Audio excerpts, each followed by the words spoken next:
It's a sweltering summer day in Orlando, Florida, June 16th, 2008.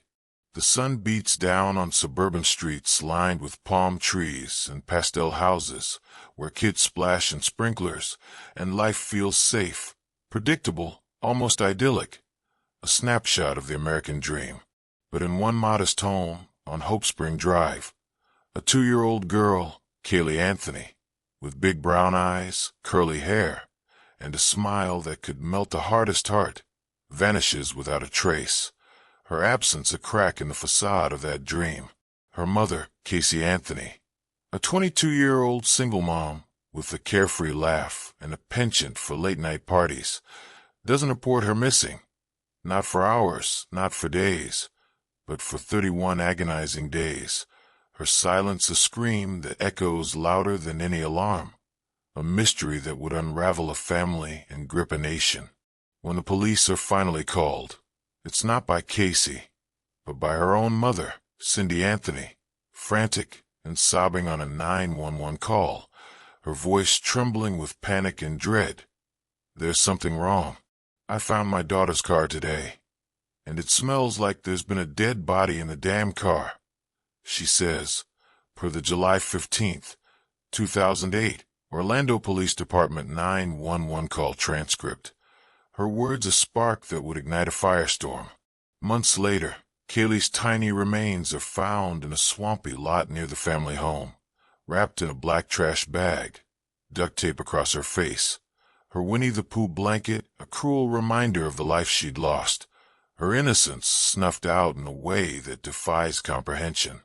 The nation erupts in outrage, and Caylee, the mother who partied while her daughter was missing, becomes America's most hated woman, her face plastered across every screen, her lies dissected by millions, her Bella Vita tattooed taunted a grieving nation, a symbol of a mother who seemed to care more for her freedom than her child's life.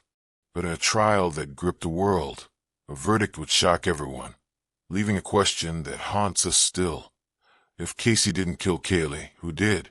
And if she did, how did she walk free from a courtroom that seemed to have her cornered, a system that seemed poised to deliver justice for a little girl whose smile we'll never forget? This is not just a trial.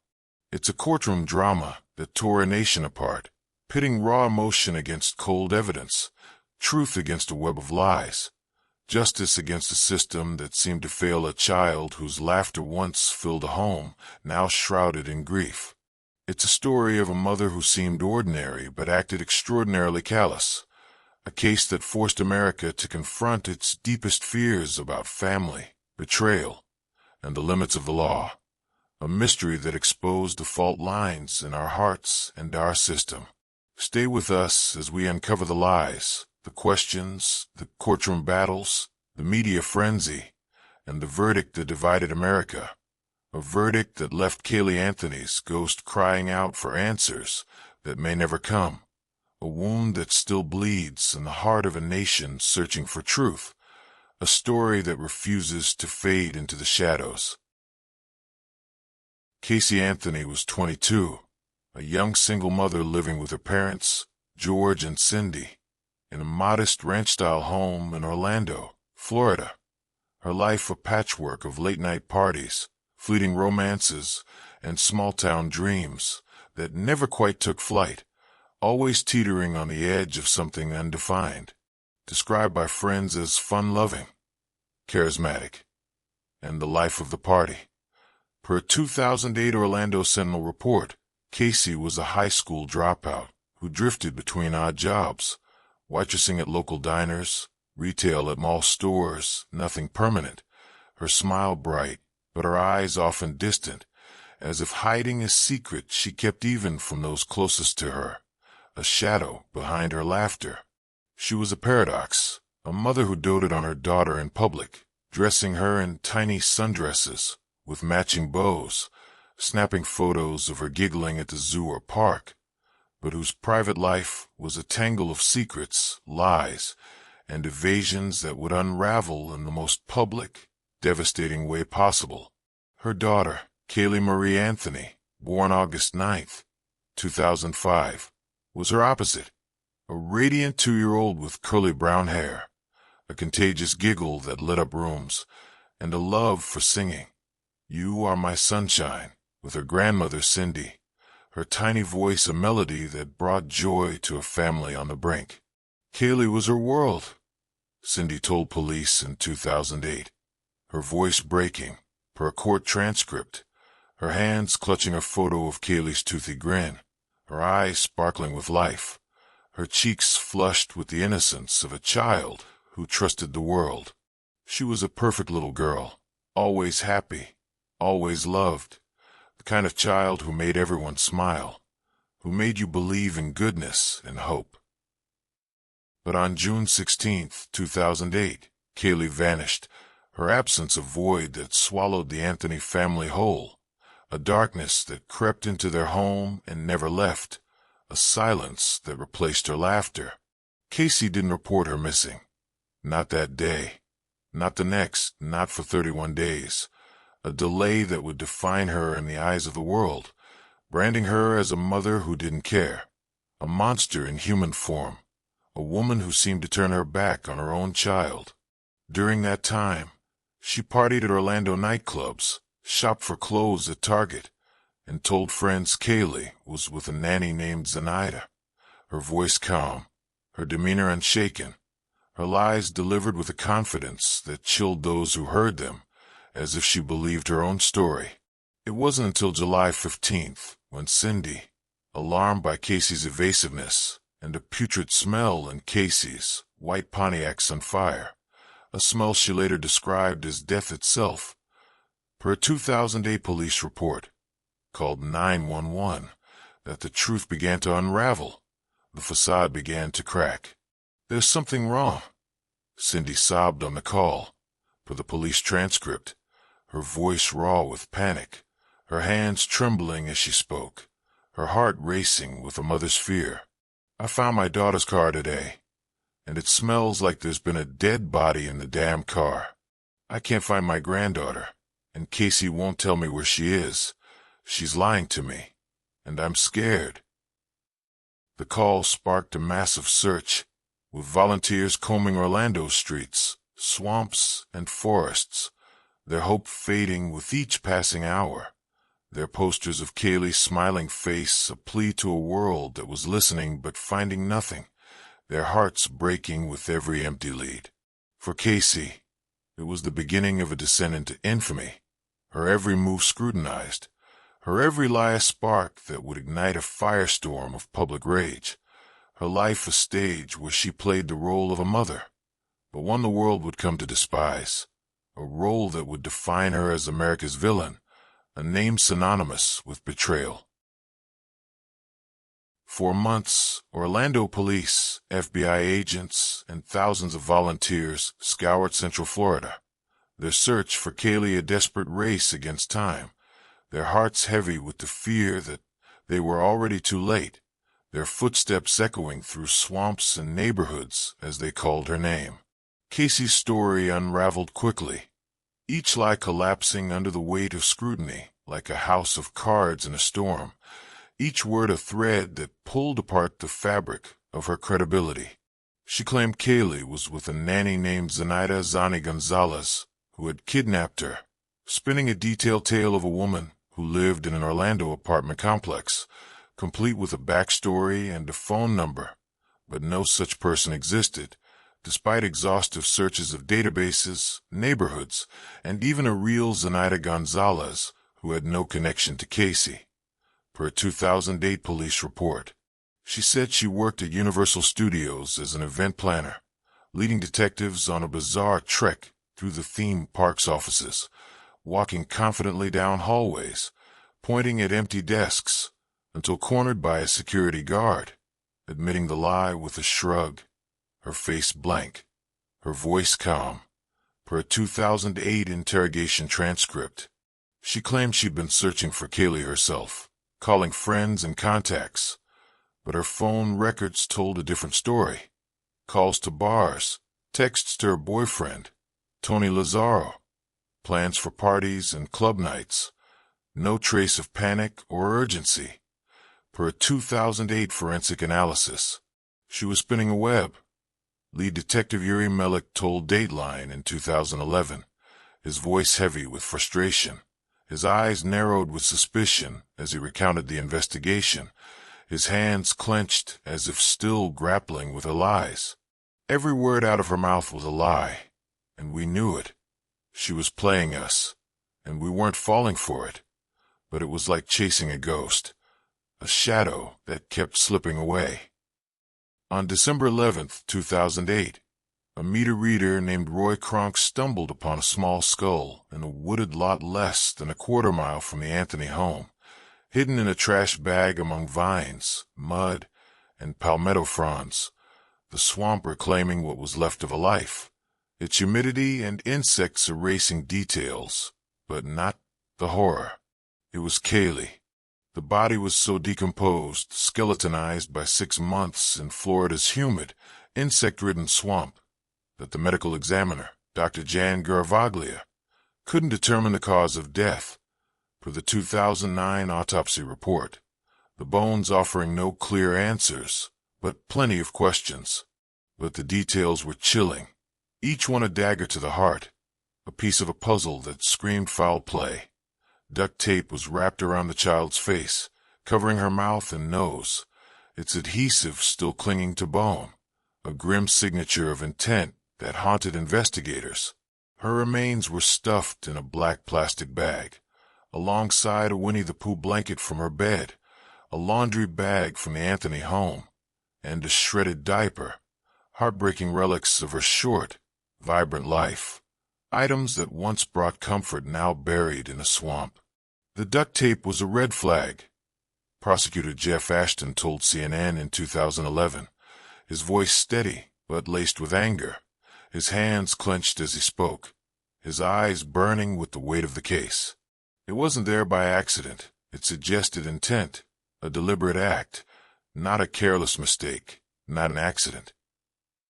Forensic tests found traces of chloroform in Casey's car trunk, and a single hair, identified as Caylee's, showed signs of decomposition, per a 2011 FBI lab report. Though the science was debated in court, its reliability questioned by experts who called it unproven. The discovery turned the case into a national obsession, with Casey cast as a monster, her face plastered across every news outlet, her lies fuel for a firestorm of public rage that burned hotter with each new detail, each new image of Caylee's smiling face juxtaposed with her mother's indifference, each new piece of evidence a reminder that a little girl was gone, and someone on Hope Spring Drive knew why. Casey's behavior during the 31 days Caylee was missing painted a damning picture, one that would define her in the court of public opinion and sear her image into America's psyche as the face of maternal betrayal. She partied at Orlando nightclubs like Fusion, entered hot body contests, danced under neon lights, and shopped for lingerie and sundresses at Target, per police interviews with friends in 2008, her laughter ringing out as if nothing was wrong, her smile a mask that hid a truth no one could fathom. On July 7, 2008, she got a tattoo on her shoulder. Bella Vita, Italian for beautiful life. A choice that enraged the public when photos surfaced. Its ink a taunt to a nation grieving a missing child, a symbol of a mother who seemed to revel in her freedom while her daughter was lost. A MySpace photo of Casey dancing at Fusion, posted the same day, went viral, sparking headlines like "Party Mom Ignores Missing Child." Per a 2008 Fox News report, the image of Casey in a tight dress, smiling under neon lights, a stark contrast to the posters of Caylee's face plastered across Orlando, her big eyes pleading for someone to find her. She acted like nothing was wrong. Her friend Amy Heisinger told police, per a 2008 report, her voice trembling with disbelief, her eyes wide with shock, her hands shaking as she recounted Casey's nonchalance. She'd laugh, drink, flirt, like Caylee didn't exist, like she wasn't even worried about her own daughter, like she didn't care. Her lies to police were relentless, a labyrinth of deception that baffled investigators and fueled public outrage, each one a brick in the wall she built around the truth. She claimed Caylee was with a nanny named Zanny Gonzalez, who had kidnapped her, spinning a detailed tale of a woman who lived in an Orlando apartment complex, complete with a backstory, a phone number, and a supposed friendship. But no such person was found after exhaustive searches, per a 2008 police report. The real Zanny Gonzalez, a stranger who sued Casey for defamation. She said she worked at Universal Studios as an event planner, leading detectives on a wild goose chase through the park's offices, walking confidently down hallways, pointing at empty desks, chatting about coworkers who didn't exist, until cornered by a security guard, admitting the lie with a shrug, her face blank, her voice calm, per a 2008 interrogation transcript, as if the truth was just another story to discard. She claimed she'd been searching for Caylee herself, calling friends and contacts, but her phone records showed calls to bars, texts to her boyfriend, Tony Lazaro, plans for parties and club nights, no trace of panic or urgency. Per a 2008 forensic analysis, it was lie after lie, Detective Mellick told Dateline in 2011, his hands clenched, his frustration palpable, his voice thick with the weight of chasing a truth that seemed to slip further away with every word Casey spoke. She had an answer for everything, but none of it checked out. It was like she was writing a script, and we were stuck in her story, trying to find the real one, trying to find Caylee. The public saw a cold, calculating mother, her carefree demeanor a betrayal of Caylee's memory, Eliza wall between her and the truth, her Bella Vita tattoo a taunt to a nation grieving a child they'd never met, a symbol of a mother who seemed to care more about her freedom than her daughter's life, a woman who danced while the world wept. The trial began May 24th, 2011, in an Orlando courtroom packed with reporters, cameras rolling live to a nation glued to their screens, the air thick with anticipation, rage, and the weight of a little girl's memory, the stakes as high as the emotions that filled the room. The prosecution, led by Jeff Ashton and Linda Drain Burdick, charged Casey with first-degree murder, aggravated child abuse, manslaughter, and 4 counts of providing false information to police. Their case a searing indictment of a mother they believed had crossed an unthinkable line, a mother who chose her own freedom over her child's life. Their theory was chilling. Casey killed Caylee to free herself from the burdens of motherhood, using chloroform, detected in trace amounts in her car trunk, per a 2011 forensic report, and duct taped to silence her daughter, then dumped her body in a swamp to reclaim her party girl life, to live the Bella Vita she'd inked on her skin. This was a deliberate act, Ashton told the jury in his opening statement, per a 2011 court transcript, his voice rising with conviction, his eyes locked on Casey, who sat stone-faced at the defense table, her hands folded, her gaze fixed on nothing. She wanted her freedom, and Caylee was in the way. A beautiful, innocent child who paid the ultimate price for her mother's selfishness, her mother's cold, calculated choice to end her life. The defense, led by Jose Baez, stunned the courtroom with a bombshell that sent gasps through the gallery and shockwaves across the nation. Caylee drowned accidentally in a family pool on June 16, 2008, and Casey's father, George Anthony, helped cover it up to protect his daughter from prosecution, a decision born of panic and fear. Casey panicked, Baez said in his opening statement, per the transcript, his tone earnest, his words calculated to sow doubt, his hands gesturing toward Casey, who sat with her eyes downcast, her face a mask of tears or defiance. No one could agree which. She was afraid, manipulated by her father, a man who'd abused her for years, who taught her to hide the truth, to live a lie.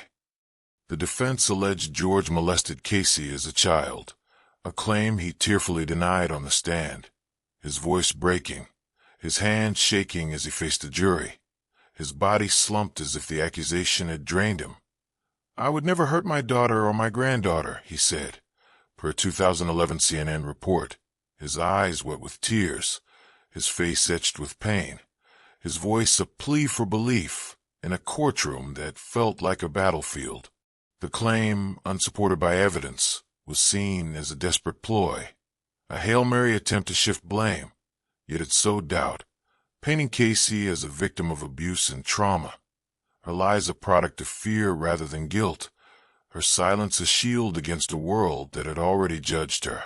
Caylee didn't testify, her silence a blank canvas for speculation, her tearful glances at the jury a performance some called manipulative, others called genuine, her eyes wide with something, fear, guilt, or calculation, that no one could name, her presence in the courtroom a puzzle that divided the room as much as it divided the nation, a woman who seemed both victim and villain, her truth buried somewhere no one could reach. The Caylee Anthony trial became a media circus, a spectacle that rivaled the O.J. Simpson case for its grip on America's psyche, its power to captivate, enrage, and divide a nation already fractured by its search for justice. CNN, HLN, and Nancy Grace led the charge, with Grace dubbing Caylee top mom and declaring her guilty nightly, her voice a thunderclap of outrage that echoed across living rooms, her words a rallying cry for a public hungry for retribution.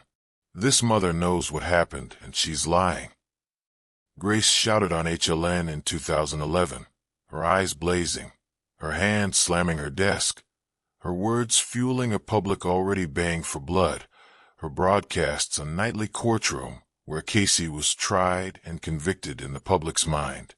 The trial drew 24/7 coverage, with 40 million viewers tuning in, per a 2011 Nielsen report, and courthouse crowds swelling to hundreds, holding signs reading "Justice for Caylee" and "Rot in Hell, Caylee."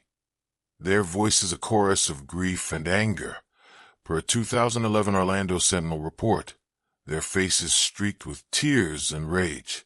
Social media, early Twitter and Facebook, erupted, with hashtags like #JusticeForCaylee and #Caylee Anthony trending, posts calling her a sociopath or a monster gaining thousands of shares.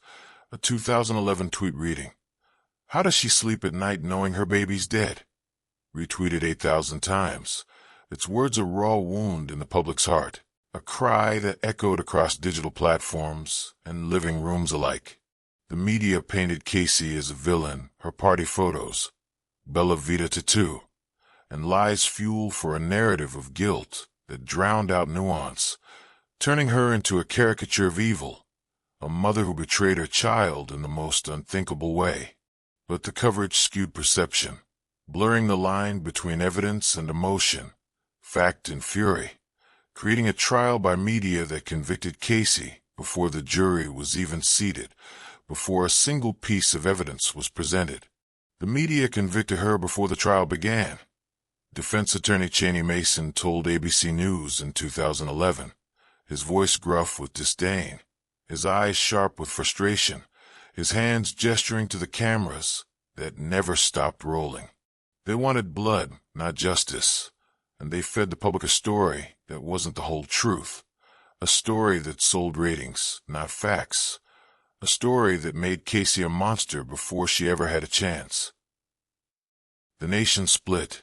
Some saw Caylee as a heartless killer, her lies and partying proof of a sociopathic mind that cared nothing for her daughter. Others questioned the lack of direct evidence, the shaky forensic science, the rush to judgment, sparking debates about law versus morality, proof versus instinct, justice versus vengeance. People wanted her to pay. Juror Jennifer Ford told People in 2011, anonymously, her voice heavy with the weight of the trial, her anonymity a shield against a public ready to vilify, her words a confession of the burden they carried. "We had to follow the law, not our feelings, and that was the hardest part. knowing how much America hated her, how much they wanted her to suffer. The trial exposed a fault line in America, a clash between a system bound by evidence and a public driven by grief for a little girl whose face, smiling, innocent, forever frozen at 2, haunted their dreams, their anger a fire that burned brighter with every broadcast, every tweet, every headline, a flame that consumed nuance and left only rage in its wake. On July 5, 2011, after 10 hours of deliberation over 2 days, the jury delivered a verdict that stunned the world, a moment that froze the courtroom and shattered a nation's expectations. Not guilty on all major charges: first-degree murder, aggravated child abuse, manslaughter. Caylee was convicted only of 4 counts of lying to police, sentenced to time served and a $4,000 fine, per the 2011 court record, meaning she'd walk free in days. Her chains lifted, but her infamy sealed. The courtroom gasped. Caylee Anthony sobbed, her hands covering her face, her shoulders shaking, per a CNN report, while George stared straight ahead, his face pale, his eyes empty, his hands clenched as if holding back a storm. Caylee's eyes widened, her lips trembling in what some saw as relief, others as defiance, her hands clasped tightly under the table, her face a mask that hid whatever truth she carried, per a 2011 ABC News report. Outside, protests erupted in Orlando, with crowds chanting "Justice for Caylee" and "Murder." Per a 2011 Orlando Sentinel article, their signs bobbing in the Florida heat, their voices raw with disbelief and rage, their faces streaked with tears. How could she walk free? A protester screamed, per the report, her voice breaking, her hands clutching a photo of Caylee, her eyes burning with a mother's grief for a child she'd never met. Her baby's dead, and she lied for a month. Where's the justice for Caylee? The nation reeled, the verdict a lightning rod for outrage, a wound that refused to heal, a betrayal that felt personal to millions who had followed every moment of the trial. The evidence wasn't there. Juror Jennifer Ford told ABC News in 2011, her voice shaking, her anonymity a shield against a public ready to vilify, her words heavy with the burden of their decision, the weight of a nation's expectations. We didn't say she was innocent. We said there was reasonable doubt. And that's what the law demanded, no matter how much it hurt, no matter how wrong it felt. The lack of a clear cause of death, no DNA linking Caylee directly to the duct tape, and the defense's pool drowning theory, however improbable, created enough uncertainty to sway the jury. Their deliberations haunted by the absence of concrete proof, by the gaps in a case built on lies, but not evidence. But to the public, Caylee's lies, her partying, her Bella Vita tattoo were proof enough, a moral conviction the law couldn't match, a truth they felt in their bones, a certainty that burned in their hearts. It felt like a betrayal of Caylee.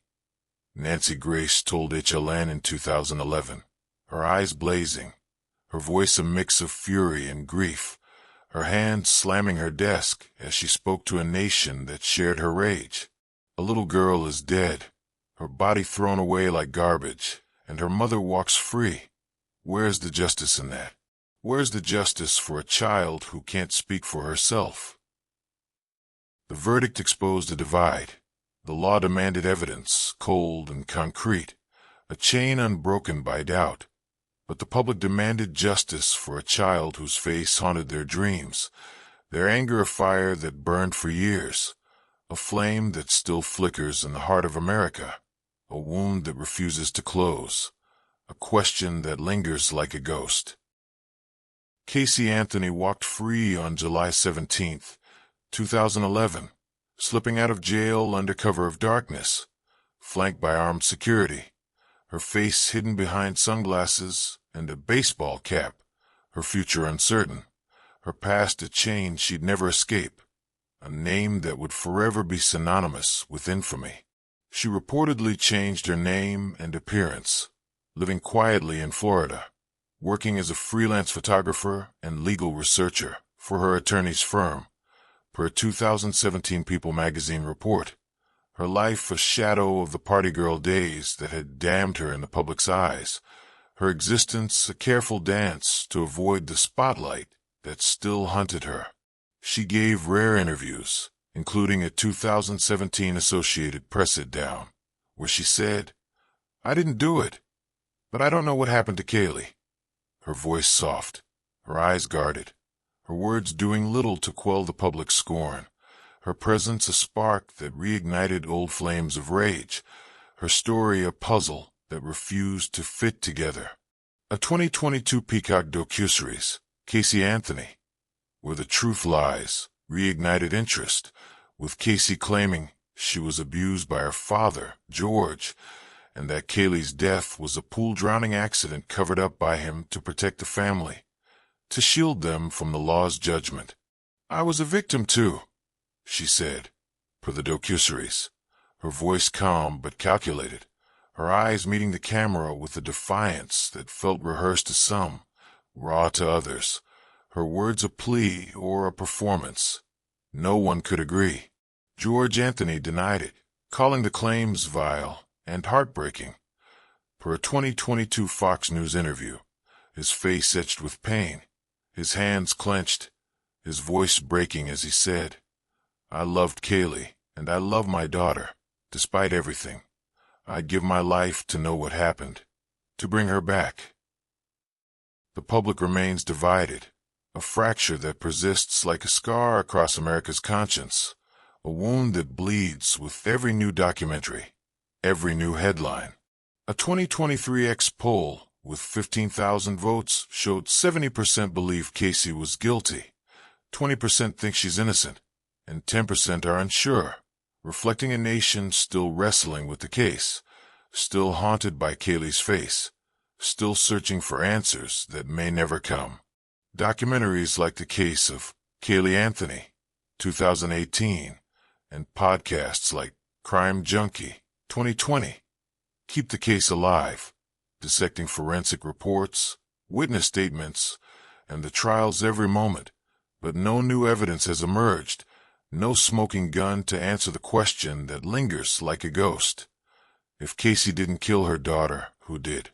Was it truly an accident, hidden by lies and fear, a family's desperate attempt to protect their own?